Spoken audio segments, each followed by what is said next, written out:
Now go to someone who's got some ideas how to do this. Democratic Congressman Tom Suozzi of New York.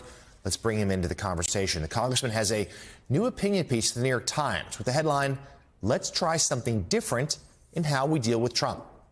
And in it, he writes in part this: "As a Democratic member of Congress, I know my party will be tempted to hold fast against Mr. Trump at every turn, uniting against his bills, blocking his nominees, and grinding the machinery of the House and the Senate to a halt. That would be a mistake," he writes. "Only by working together to find compromise on parts of the president-elect's agenda can we make progress for Americans who are clearly demanding change in the economy, immigration, crime, and other top issues." He continues, "This time in history is both a warning and an opportunity. My New Year's resolution is to rise above partisanship and bickering, reject extremism, and embrace common sense and keep building relationships with Republicans and Democrats to get that done." So, Congressman, let's dive into this a little bit more. But let me ask you this first. What do you say to members of your party who experienced the 4 years of Donald Trump, then his post-presidency, and very much view him as an existential threat to the nation's democracy? How do you then tell them, well, he's still someone we got to work with? Listen, we've been attacking the President-elect Trump, for years, and everybody's dissected everything he said. They've criticized everything he said, and he won. And he's not running for president again. So the next 4 years, they're going to be looking at the Republicans, and they're going to be looking at the Democrats. They're going to say, who's fighting for me? Who's looking out for the things that I care about? Same thing that Mike Barnicle just said, same thing that McAuliffe said, Carville said, exact same stuff. Talk about the kitchen table issues that affect everybody's life, and work on figuring out how can we get stuff done to make your life better. I'm fighting for you. If the Republicans today, are voting, they can't choose a speaker and all they're doing is fighting with each other, the people are going to be like, well, what about me? What are you doing for me? So we have to start focusing on what the people want. As Barnicle just said, go out and talk to people and find out what the people are talking about and respond to what they care about. Congressman, I basically think that you raise really good points, but it takes two to dance this particular tango. So it's one thing to say, oh, we'll of course, we'll collaborate on reasonable policies that help the American people.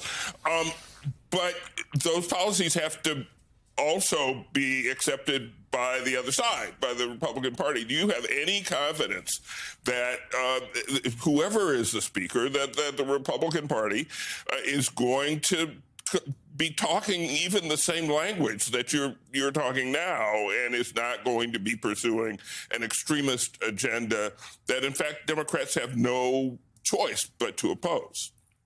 Gene, you know that I can't control what they do. I can only control what I do, and we can only control what we do. We're reaching out our hand and saying, hey, let's work together. Let's try and accomplish things together. If they say, no, my way or the highway, forget about it, I'm just going to do what I want with this crazy right-wing agenda, then the people are going to see that. But we as Democrats are saying, okay, let's try and work together to increase people's wages, create more middle-class jobs, raise the minimum wage, do something about child tax credit, implement the PRO Act for unions. We're going to do this stuff. We're going to work together with you to see if you really believe in working families or not. And it's up to them to decide whether or not they're going to respond in kind. Congressman, it's historian Doug Brinkley here. How are you? Hey, how you doing? I'm doing fine. Are you going to be going to Trump's inaugural? You'll be standing there? Of course. Absolutely. He's the President of the United States of America. Do you think many Democrats will boycott it? Do you have any feeling going on? I really don't have any sense of that. I don't see as much. I was first elected in 2016 when Trump was first elected. I took office January of 2017. Trump soon thereafter, and there was a lot more of the resistance movement back then.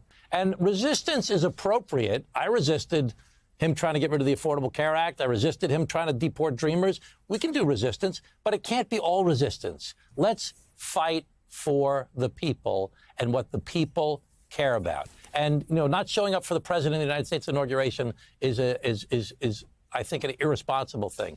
Show up. We're for America. This is an American institution. We believe in the peaceful transfer of power. and let's do our best to work together. If they won't do it, if Trump won't do it, if Mike Johnson or whoever the Republicans pick as Speaker won't do it, that's their problem. We, as Democrats, should be trying to get things done on behalf of the people.